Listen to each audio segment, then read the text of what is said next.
so what you're about to see is 4 little people, 4 midgets, relay race against a camel.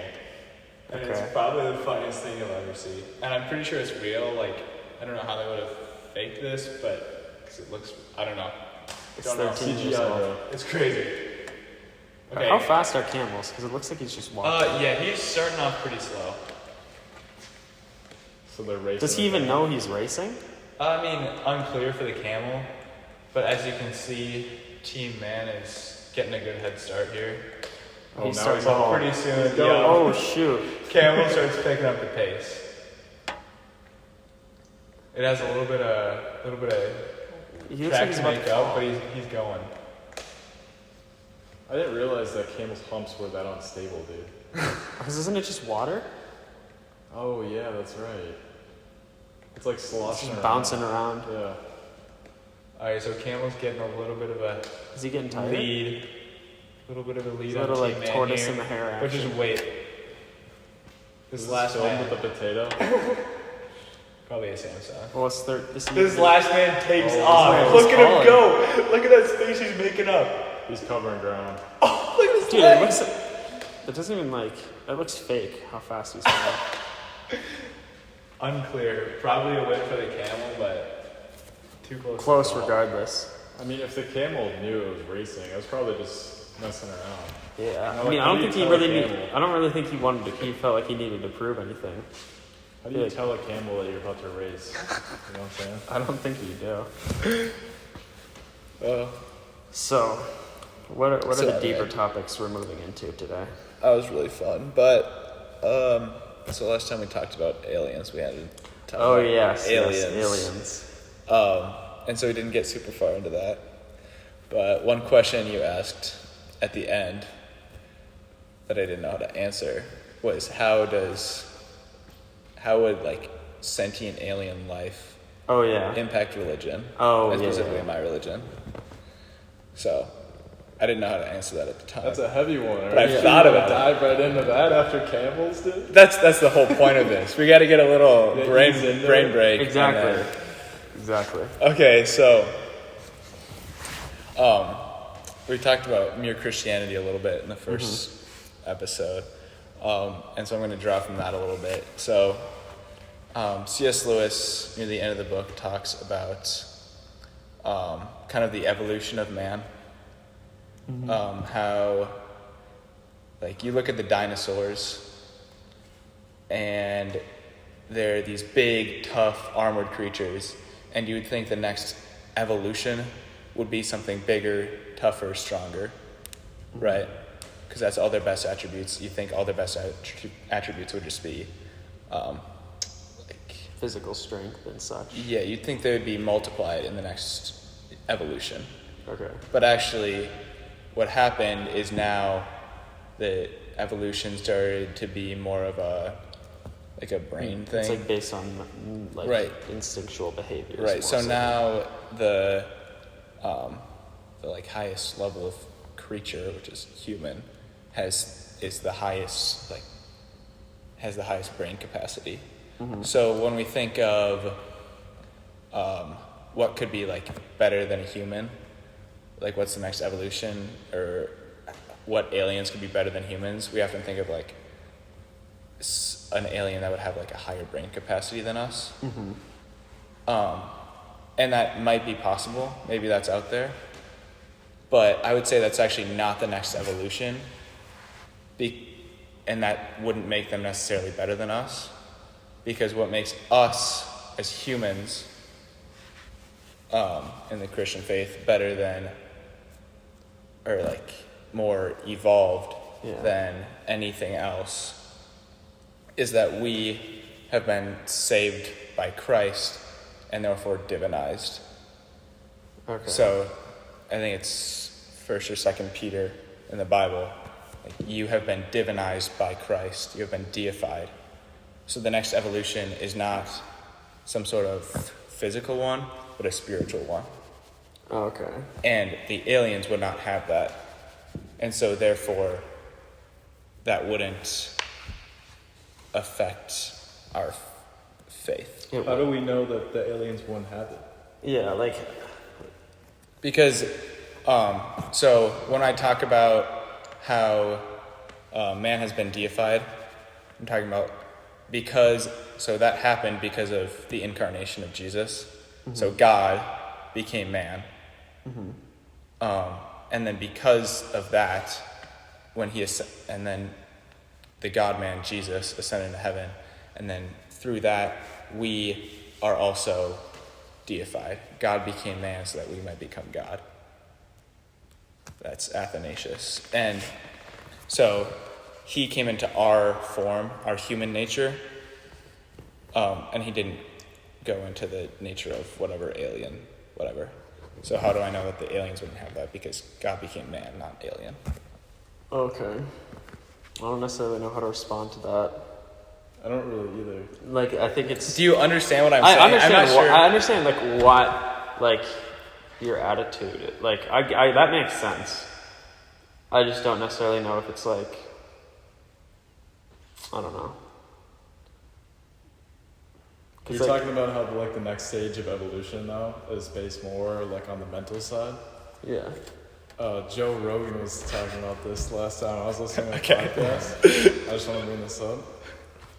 If you think about it, like, there's this theory of, like, aliens coming and visiting us, and, like, who's to say that they're not humans from the future, right? Because if you think about it, humans over time, like, you see, like, the stage of evolution, it starts with, like the big monkeys, like, super jacked, and, like, smaller heads, smaller brains, and as you go down the scale, you go to, like, Neanderthals, and then apes, and then, like, so-and-so, and you get to humans, and eventually, like, they're starting to get, like, skinnier, like, taller, lankier, or maybe shorter, but bigger brains. And if you look at, like, the traditional alien, like, it's huge head, really frail. So it's like, obviously right now, like, we don't have any evolutionary pressure to change our bodies to that scale. But if you think about it, like, that's kind of the way that we're going. And I could see, like, in the future, like, us humans not needing our physical like, brute strength or athletic ability as much, and, like, putting more emphasis on the brain part. Yeah, and it's like the people that are smarter are the ones that are, like, we're evolving to be smarter, because those are the people that are, like, more, like, effective humans. The only problem with that theory, though, like I said, is that there's no evolutionary pressure. So how are you going to get that drastic change in the body type? But I don't necessarily know, but, like, does bigger brain necessarily equate to smarter? Or, like, you know what I mean? Yeah. Because I don't think I assume elephants have really big brains because they have big heads. Yeah, exactly. Elephants' brains are massive, I'm pretty sure. Or, like, male brains are on average, like, 20% bigger or something, whatever, than female brains. It doesn't necessarily mean you're just smarter. Yeah. I think you have a larger mental capacity. There has to be some correlation, at least, though, because I think intelligence is in part based on the amount of neural connections that you can have. And, like, the more, like, gray matter that you have, like they always talk about, like, with drinking, it can shrink gray matter and, like, other, like, abusive habits, and they correlate that with, like, a lack of, or a lowering of intelligence and attention, all that sort of stuff. So I think, like, maybe, I'm not 100% sure, but less gray matter might correlate with lower intelligence, but... Yeah. I don't necessarily know that we'd be evolved to be, like, bigger brained into that shape, but I still think you could, like, humans are evolving to be smarter, I would say. Well... You think there's I don't know, because there's no pressure. But the human race is still changing, like... You know what I mean? Like, that's what I was saying. Like, if you like, you know that movie WALL-E, where it's like they're all super fat and stuff. Yeah. So maybe that might be us, where it's like, if you don't use a muscle, it atrophies, right? So, like, it's like everything. Like, if humans in the future aren't being active, if everything's mental, everything's, like, computer chip, like in WALL-E, like, they're all on, like, hoverboards and everything, chairs, they're never walking, and they're super fat. Like, maybe it's the opposite way. Instead of getting fat, like, maybe we just get, like, super skinny because we're not using our muscles or anything anymore. But like, I could see some change in that way, where it's because we're not using those muscles. But yeah, but here's the thing: it's like with like evolution, it's more about, like, genetics. Like, like you're born with your genetics, and like, you know what I mean? Because like becoming super skinny wouldn't necessarily be a result of like you had skinnier parents. It was because you just didn't use your muscles. So you know, like I feel like that wouldn't affect it. Cause like, I agree with you. I feel like being smart and being strong are like independent things. You know what I mean? It's like just because somebody's smarter doesn't necessarily mean they have like skinnier person genetics. You know what I mean? Well, that doesn't void the theory, though. What do you mean? Well, because you could still be like smart. Like I was just saying that maybe like the reason that those future humans are skinnier is because of lack of use of muscles. Like that doesn't really, not really talking about intelligence there. Yeah, but that's not like the human form, like evolving to be skinnier. That's just that specific generation didn't use their muscles. That's what I was saying. Okay, so yeah. Because I was saying my point, we were talking about evolution pressure, how there's no evolutionary pressure. Mm-hmm. So it kind of like discounts that theory because it's like if there's no pressure, how are you going to see change in the human body type? And my point was like maybe it's not evolutionary pressure. Mm-hmm. Maybe it's just like they're not using their muscles, so they get super skinny. Yeah, I feel like you could also argue though that there is evolutionary pressure of some sort. Like, how so? Like, I feel like if you were looking at like the average human in the world, like there's a certain human that's like more likely to have more children. You know what I mean? Yeah. Because like you look at like birth rates in like third world countries, for example, like they have like way more kids than like developed countries, right? Mm-hmm. So would you say that like the total gene pool is like getting closer to like their genetics as opposed to like a developed country? I mean, for sure. Person? Right, just because the birth rate is so much different. Like they're having so many more kids. Yeah. Their gene pool is going to expand and ours is contracting. And especially with like our globalization type things, like there's like genes are like spreading more rapidly, right? So it's like if they're having a ton of kids and then all of them are spreading out, like the average human you would think would be like closer to them. Mm-hmm. Also, one thing that I came across recently, you keep saying how you need pressure to for evolution to happen. One video I came across, it was this 30-year study of bacteria, where it was seeing if evolution would happen without any pressure or change. So every single generation is exactly the same.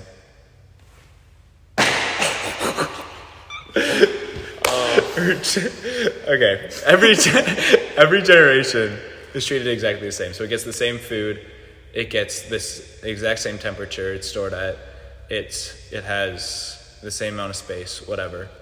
But they still found that it was able to evolve. So there was one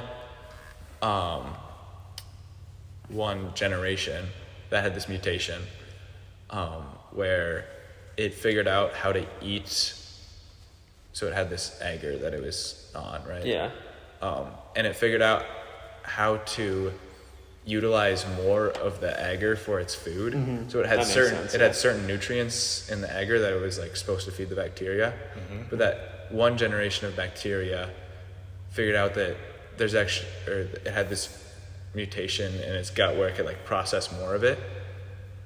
And so then that mutation like proliferated across all the future generations because it was such an advantage. So even though there was no pressure for it to change because all of the conditions stayed the same, there was still a mutation that happened and evolution occurred. Well, yeah, I feel like what that kind of comes down to though is like you could never like fully optimize like a living creature to be like 100% efficient. So like if there's ever mutations that are like end up making it like slightly more efficient, then that's going to like become the norm. You know what I mean? Like there's always going to be like, because you know how we learned in like bio, it's like humans like when you burn glucose you only get like 38% or whatever of the energy or something like that. Like if there's ever something that like made that like more efficient, then that would be like quote unquote better. And like you could always like get closer and closer to 100% efficiency. But just because it would be better, does that mean that gene would necessarily proliferate? Yeah. Well, I guess if there's no pressure to like... There's no mating advantage though. Well, yeah, but like... Because I guess what you could argue then is like people aren't dying from starvation, so that gene really wouldn't be helpful. Right. Here's another problem with that theory. Like, we don't have necessarily evolutionary pressure as much as we used to, but we still have sexual selection. Yeah, I know. And our sexual selection is still based on the jack dude who makes a lot of money, who's like intelligent, all this sort of stuff. Like That's tall. Yeah, it's like the based- average height in the world just increases. Yeah, Sure. so it's still based on that. So the problem with that theory is like, are you going to change? Like, you can't change sexual selection. Like, that's been around. That's like ingrained in us. It's like the alien dude who's like huge head, shorter, like skinnier. Like, Yeah, nobody's gonna want it. Well, because the women see like the big head and they're like, oh, big brain. You know what I mean? can you relate to that? I can't relate to. No. What I'm saying is like that's like their norm for like selection type of thing. What, for aliens? Like, or like For hypothetical. our hypothetical But alien we're talking about in population. this theory, it's like future humans. It's not an alien race; it's a human race in the future. That's my point. Could humans evolve to have bigger brains, like, just naturally?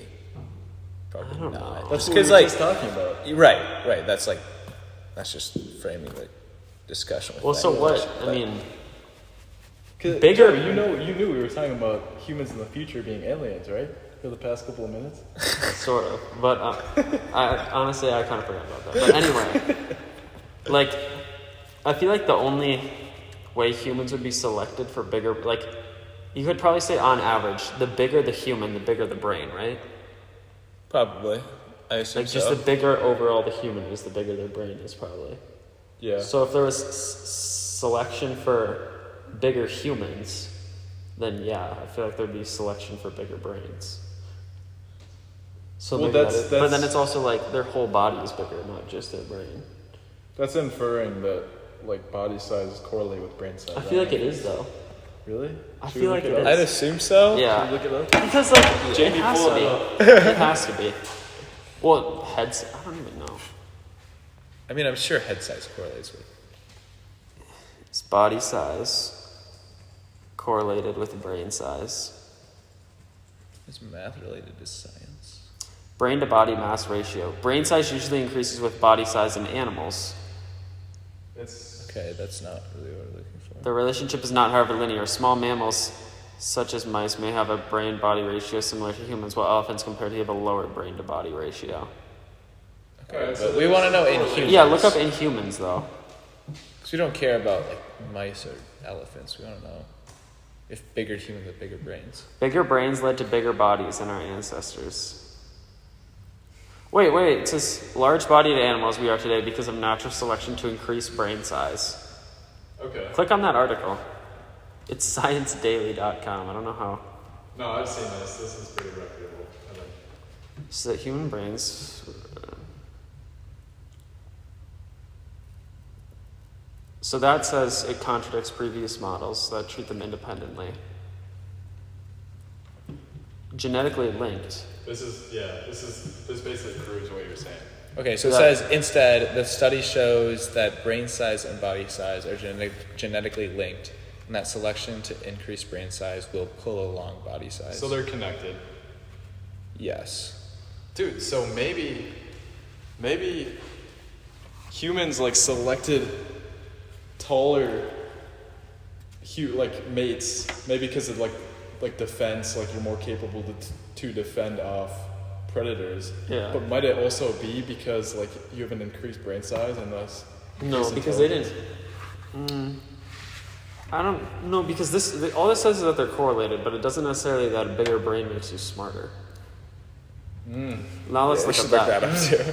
Let's look it up. Pull that up, Jay. Of course, sir. I feel like this is like such a dumb Google search, but Alright, Is brain Does size- bigger brain make you smarter? You guys keep talking. what are we talking about? All right. No, this is Is bigger brain size correlated with intelligence? I feel like there's just no way there's a correlation. Ask a Some neuroscientist. studies claim the answer is Neuroscience.stanford.edu. Some studies claim yes. Some studies.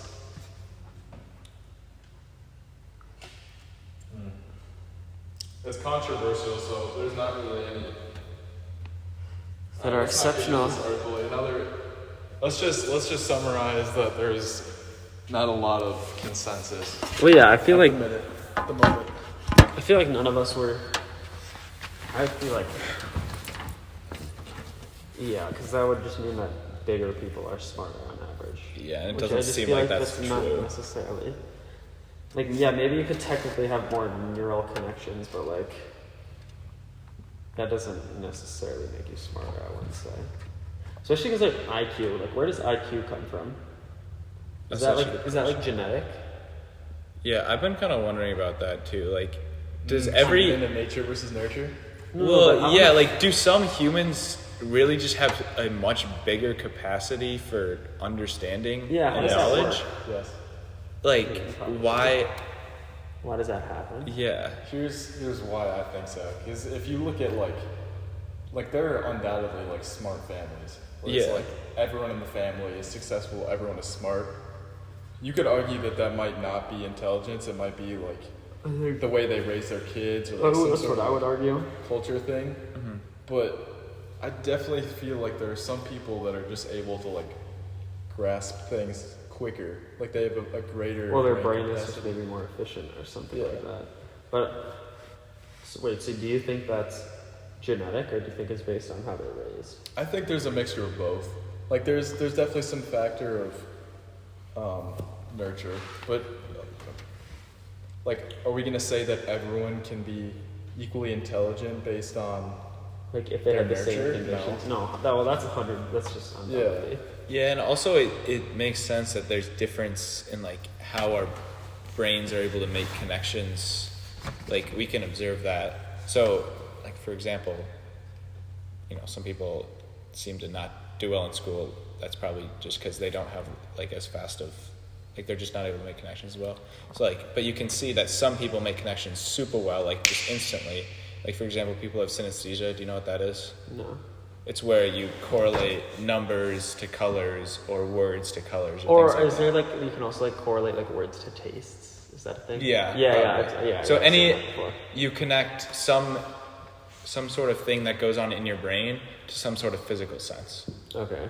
like taste, Yeah. whatever. And so that's just like making connections super fast.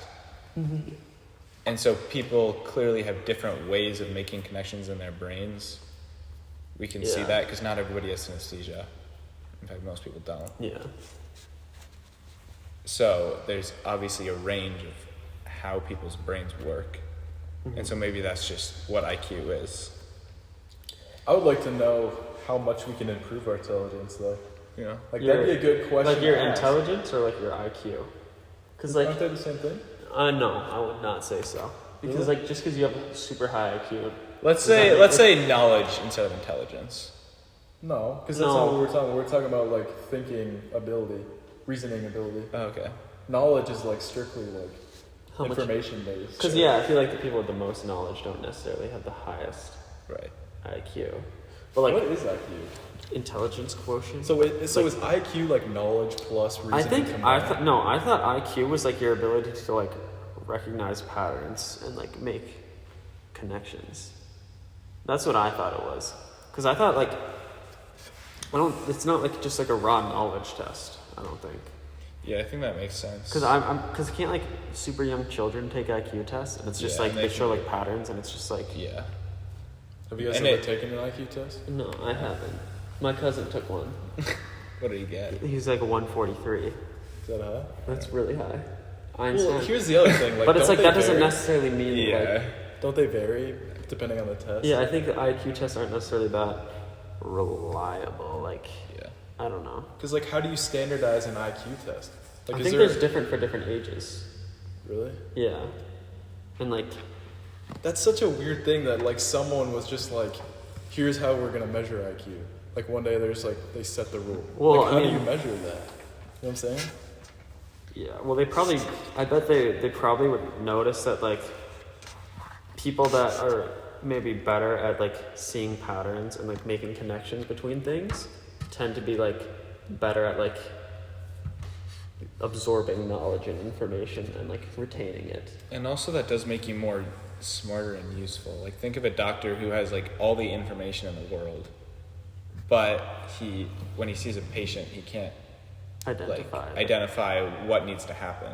Yeah. Even though he knows like all the different procedures, he like can't identify what procedure that patient needs or how to help. It's them. like applying the knowledge that you have type of thing.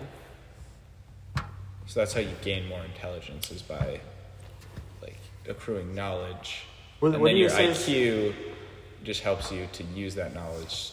It's about the application of knowledge. I think. Well, what would you say? I don't really know. What would you say is the difference between knowledge and intelligence?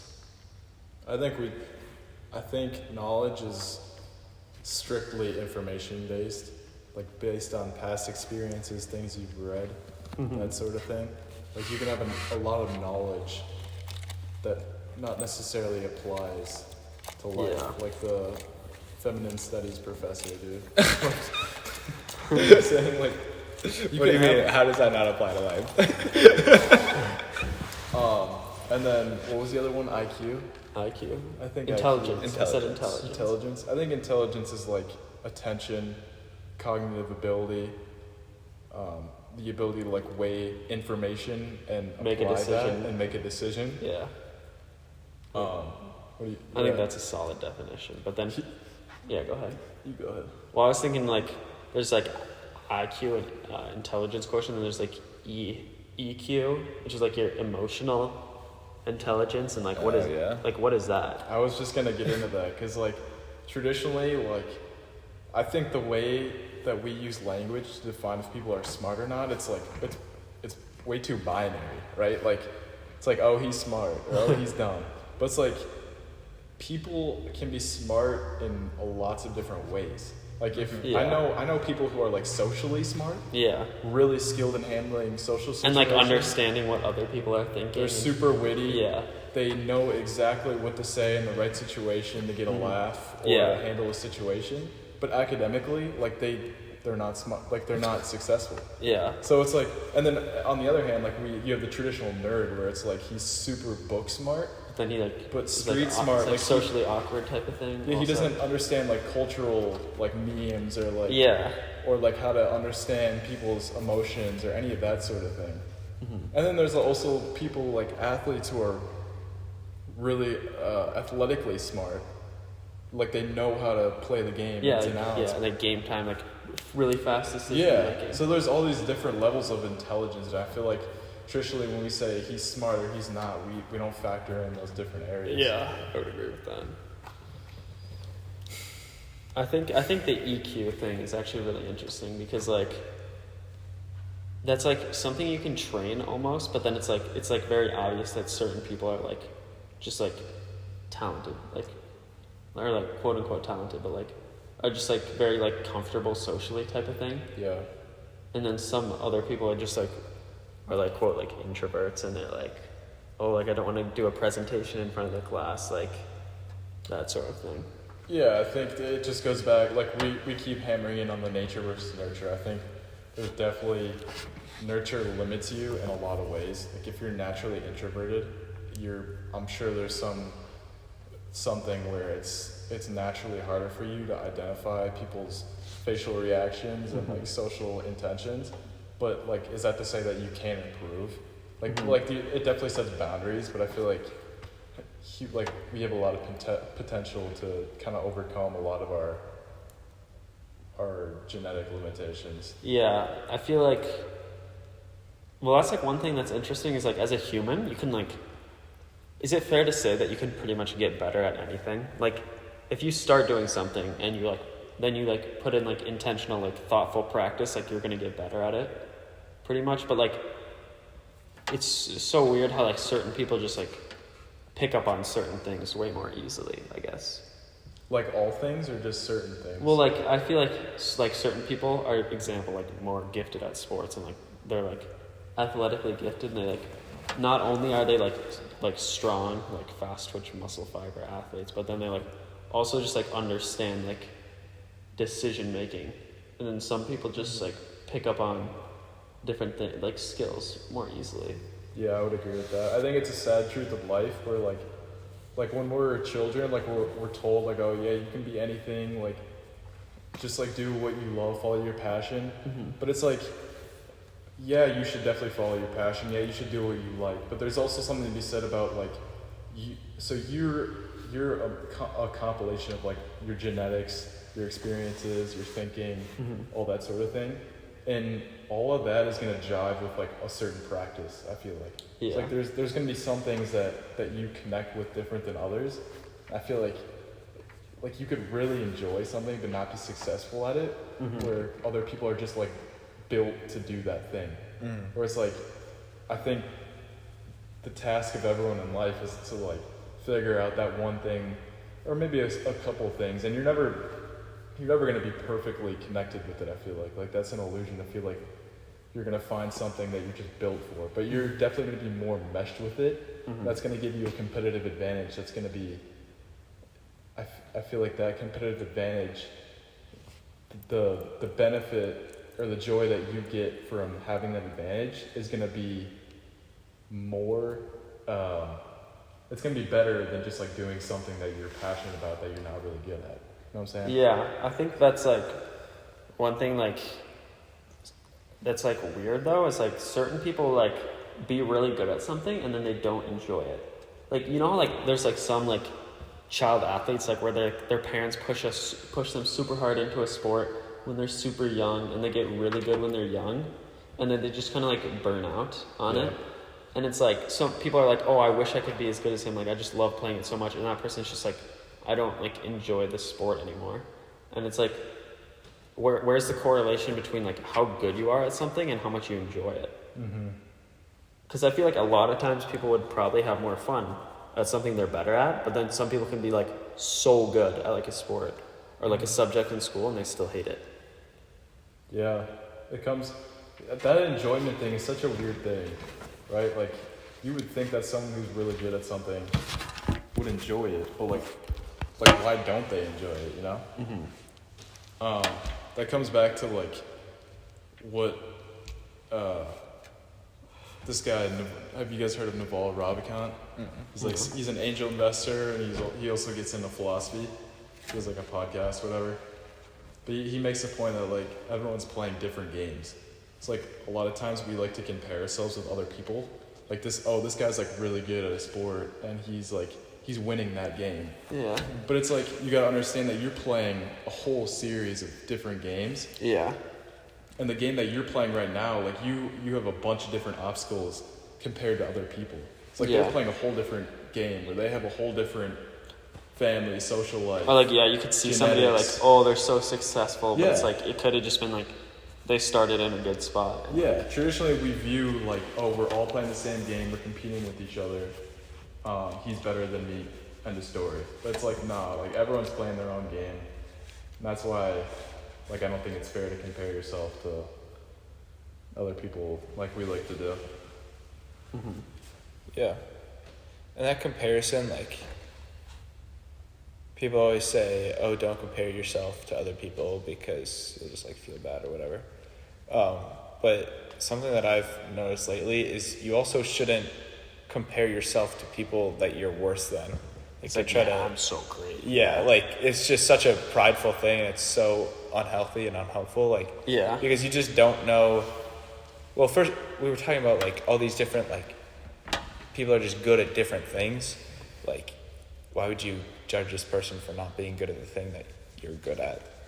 Like, that's just maybe not the thing that he's good at, or maybe this person is going through, or like this person just struggles immensely with this, like dealing with social situations, and that comes off as they're being rude or mean. Oh, yeah. But that's just like something that's super difficult for them, and them like coming out and being with people is actually something like almost heroic that they're doing. Yeah. Because they're putting themselves out in a situation that's so uncomfortable for them. They're playing a different game. Or they're like trying to improve, but you don't know the behind the scenes of their situation. There's also the thing that I think the way that you define success is by your end goal. So success means different things to different people, right? Yeah. So when you compare yourself to the guy who's raking it in, he's making millions a year, and you're like, man, I wish I could be that guy. You assume that you have the same goal as him. Whereas your goal might be to spend time with your family while also working a job. Whereas his goal is just to make as much money as possible, not even care about the family part. So he might not have a family, he might not have a wife. Or maybe if he does, his family doesn't. He doesn't love his family, or they don't love him because he's always just making money instead He's of. playing a different game. Yeah. Yeah. So I think that I found that to be really helpful, like to just keep in mind that everyone's playing their own game. Yeah, and I think it's like some people like try so hard to like come off a certain way, like to appear a certain way to others. They're like, oh, I want to look cool, or oh, I want to look rich. When in reality, like they like might have like a shitty situation behind the scenes, and they're just like trying to play it off as like to be viewed a certain way, and that's why it's just kind of useless to look at, because you don't really know the full situation of like what's going on. Yeah. What's he But doing? I don't know. He looks so sad when he turned around.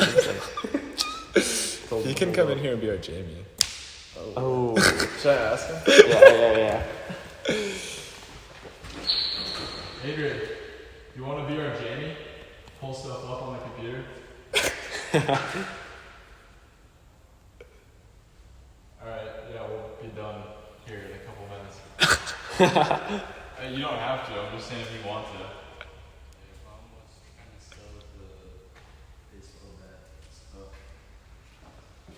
What's up? Hey, Adrian. You want to just run on the computer right here? Sure, I gotta grab a picture of this really quick. Okay. Alright, what were we talking about? I can't remember. I was talking about how people try to come off looking rich. Oh yeah. Yeah, that's the thing. There was this one, I forget who said it, I saw it on Twitter, but they basically said that like everyone's winging it, right? We tend to think that like Oh, when he's we're got kids- his thing all yeah. figured out. I don't know about you guys, but when I was a kid, I looked at adults and I was like, oh yeah, they have it all together. Like they're enlightened beings. Yeah. Like I viewed them so high, and then now I'm starting to realize that like everyone's just like figuring it out as they go. Yeah. Like everyone's putting on an illusion of like getting it together when like no one really knows, dude. Like everyone's out here just like trying stuff. Yeah. So I also think that's helpful to keep in mind. But like we're talking about comparison. I think like we talk about like anxiety and depression in teens from using social media. And I think a big part of that, it's definitely not the whole picture. Like it's a multifaceted problem with a lot of different contributing factors. But a big part of it is when you go on Instagram and you're scrolling through, like the stuff that people post on Instagram is cultivated to be perfect, to have the illusion of like perfection, right? If you're scrolling through that all the time, It's like people showing their you best. might not be thinking about it consciously, about comparison, but there's definitely something subconscious that's like, because like we know that you view reality from your own lens, right? So you're constantly like viewing stuff from your perspective, your experiences. We were actually wondering that earlier. Yeah, we were talking about that. All right, so Adrian's just looked up what is the With that, politically correct term for midgets. I make Because he saw the midget video pulled up. What, I Roman? make a fantastic take, and you pull this up to ruin. What that made me think about is like how you're talking about like how people are like showing their best on Instagram type of thing. Like they want to like put off like the best illusion, and then it's like, have you seen like the Be Real, like why they invented it? No. Because you guys both know what Be Real is, right? Yeah. So like the person that invented it, they're like, we're trying to like change it. So it's like you have a 2-minute window to take your picture. So it's like it's just a normal like picture of you. There's no filters, none of that. So it's just like, I like that. yeah. But then it's like even like people can manipulate that. Like I know somebody. I'm not gonna name a name, but like he's down in Florida.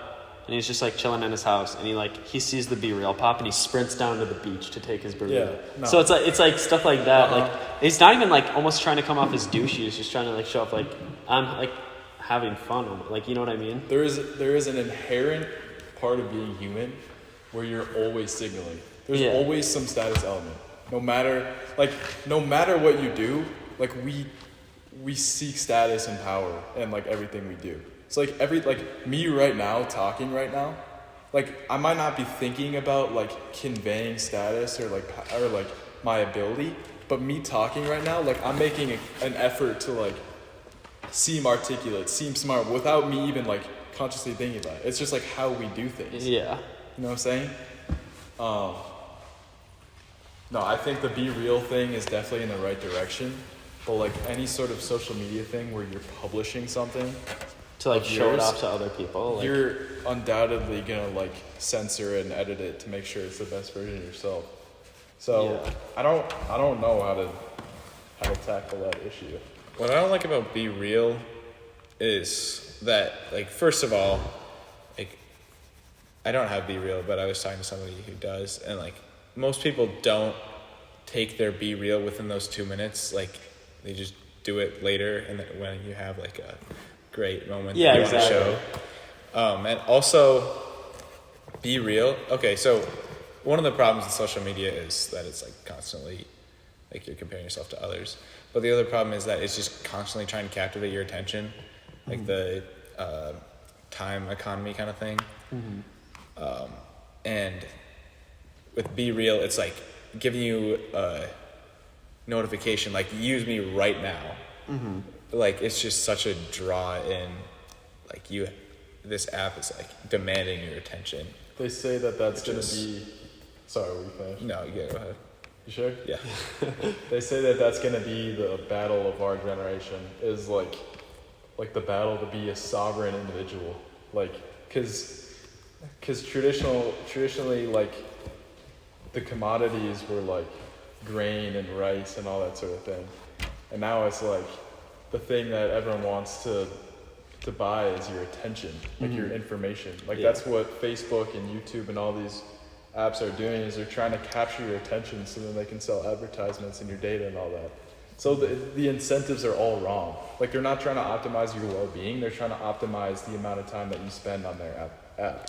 Yeah, I think that's, I don't know if you guys have heard this before, but it's talking about like Instagram and Facebook. You see like an ad for like, I don't know, clothes or something. And you're like, oh, like this app is like selling clothes. But then like when you actually think about it, like you're the one that's being sold to like the people behind the scenes, because they're just selling your attention to whoever wants to like promote their product. Yeah. And it's like just by being on it, you're like essentially like you're selling your time to them. And people don't understand that. Yeah. Like, I feel like our generation is the guinea pig for all this sort of stuff. In the future, like, absolutely, people are gonna understand the repercussions of like the dopamine consequences of always spending time on YouTube and all that sort of thing. Yeah. But I feel like there should be more protocols put in place about that sort of thing, because that's like you are your attention. Like, you are what you spend your time on. Yeah. If you're not in control of that, what are you in control of? And I feel like us going into this, like, we were underprepared to like face how addictive like this stuff is. Yeah. I feel like. And if, like I'm sure you guys have like parents that like tell you like, hey, don't spend all that time on screens. Like, Yeah. we have that benefit, but other people don't have that benefit. So it's just like they're even more underprepared. Well, I think there's like I know people that are literally like a lot of people talk about like wasting time on TikTok and stuff like that. It's like so easy to just sit there scrolling forever, and they're like, I know I'm wasting so much time on it, but I just don't care anyway. And they're still just like, it's like you need to like be able to take control of your time, right? Yeah. Adrian, pull up what data TikTok steals from your app or from you while you're using it. While he's pulling that up, let's talk about it. There's a documentary called Social dilemma. yeah, The Social Dilemma. I've seen that. Have you seen that? Yeah. I thought that was really interesting. And it's like, it's almost like it's not even like telling you new information. Like, if you wanted to think about it, you could probably figure that stuff out, but it's just like you get so sucked into stuff that it's hard to like get past that almost. So what do we got on here? Okay, so it The keyboard rhythms you have when you type. okay, so I don't know if this is true. I remember hearing that TikTok can not just track your moves when you're using the app, but also things that you're doing on your phone while you're not on the app. Is that clipboard data?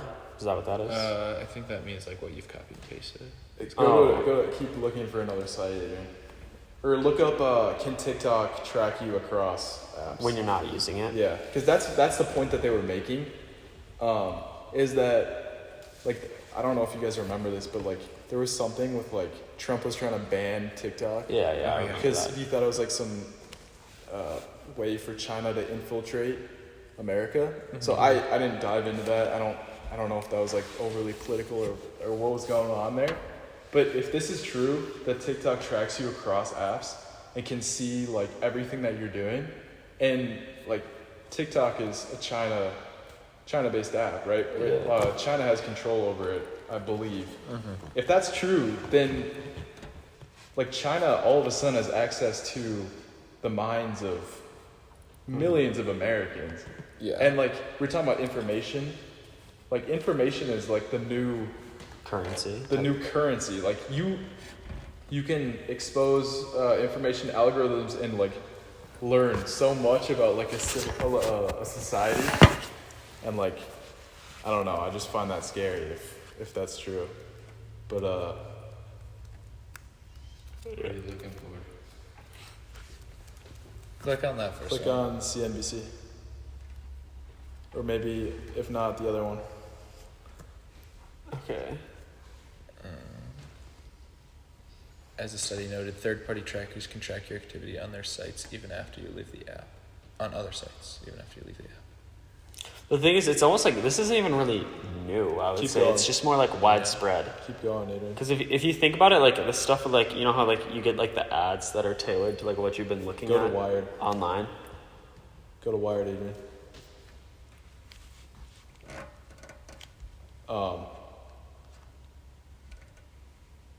Yeah, there.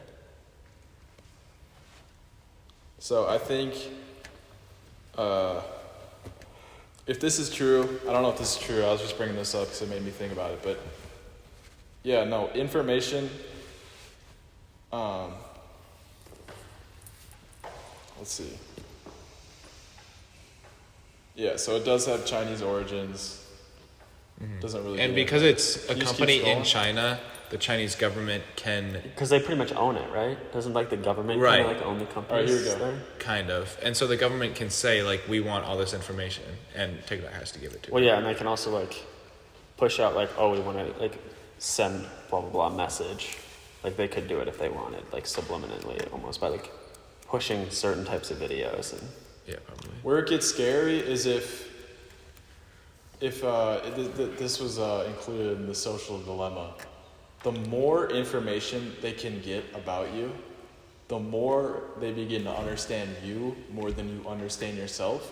Because you don't know your own tendencies. Exactly, yeah. A lot of times we act in ways that we're not sure why. Especially we don't know our own tendencies if we're constantly distracted by things like social media. Right, Yeah. yeah. Like if we have silence in our lives, like if we take time every day to meditate or pray or just have silence, then we will know ourselves better if we reflect on like our lives. But if we're every time we have silence or downtime, we grab our phones and do what?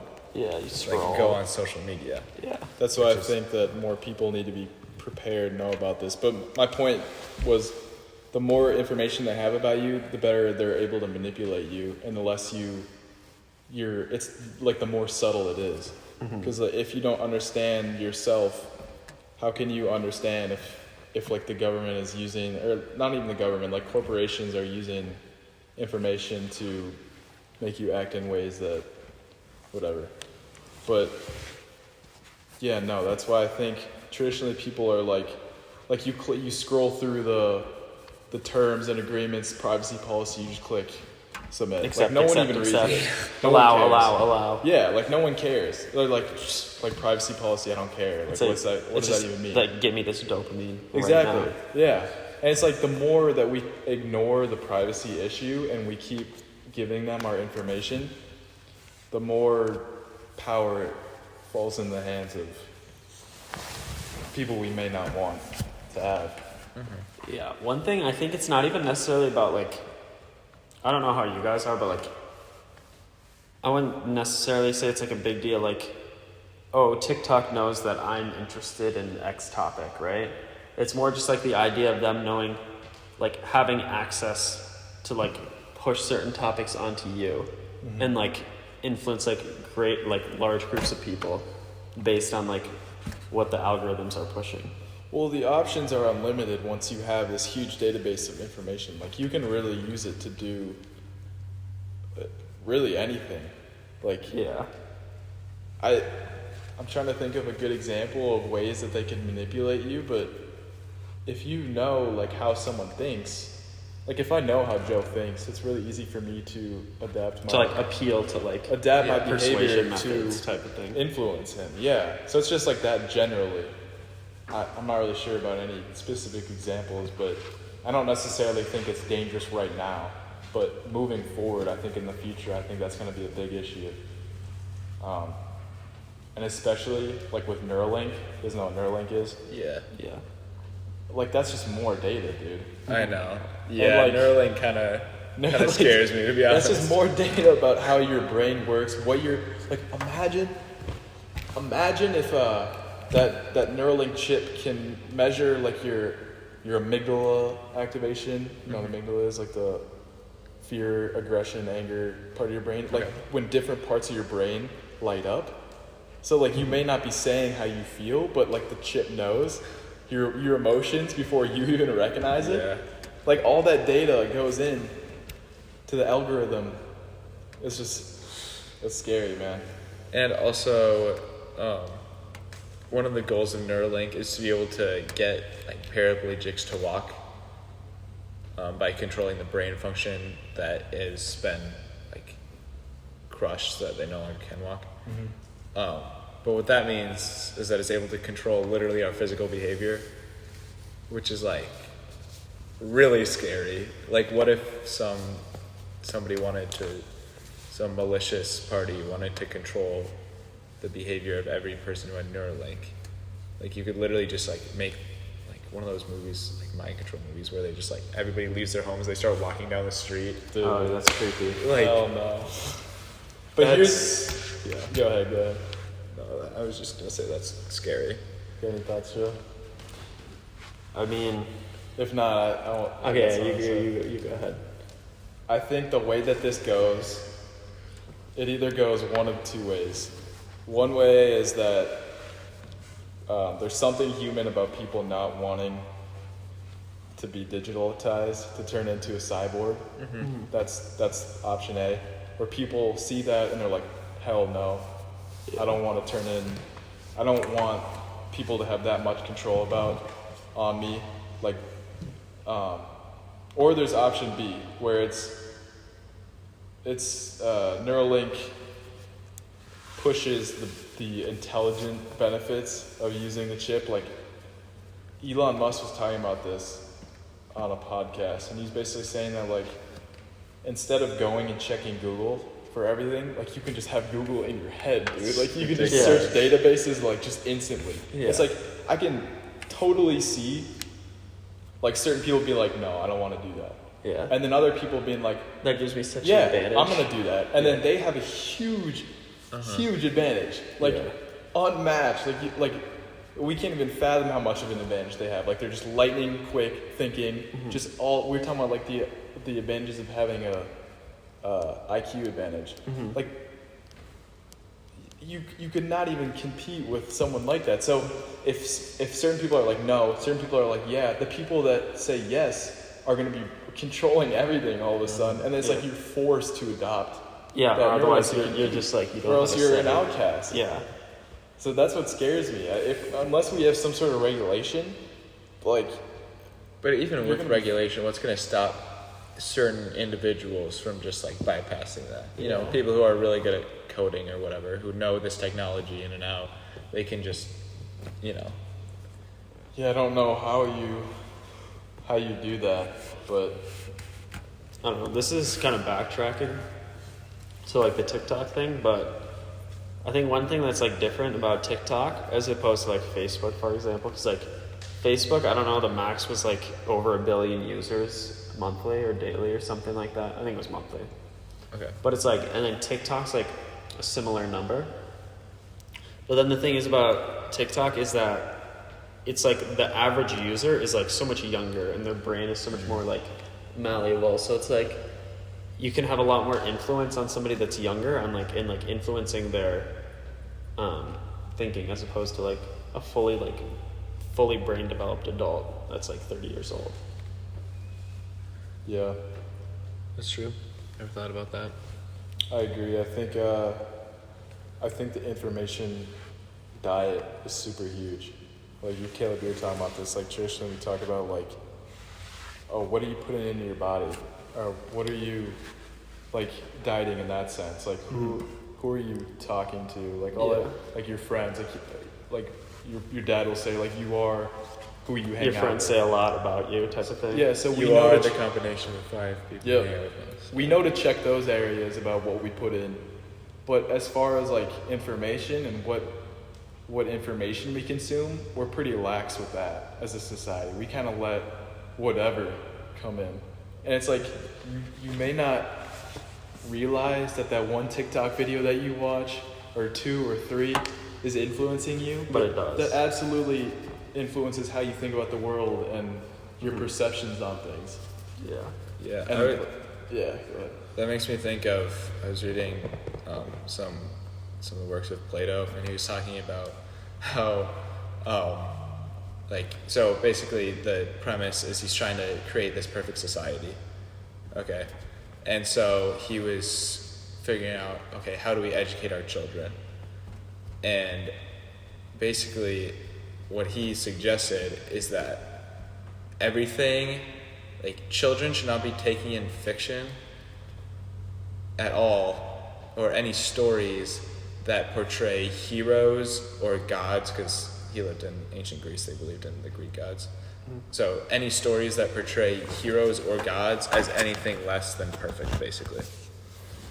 So all of the stories of Homer where the gods are, maltreating their subjects, or heroes do things that are incompatible with virtue, like these stories should not reach the ears of the children in our perfect society, because we want to model our children Like to be perfect. Yeah, and because this information or these stories really affect them, and so these TikToks, whatever we're taking in, really does affect us and how we,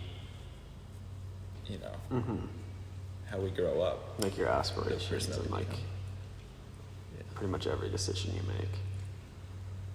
All right. And that's where what are we at? We're at like 58:50. Well, let's All right, see. let's go. We should 3 probably minutes. wrap it up soon. We have a minute left. All right, I just want to say this one thing.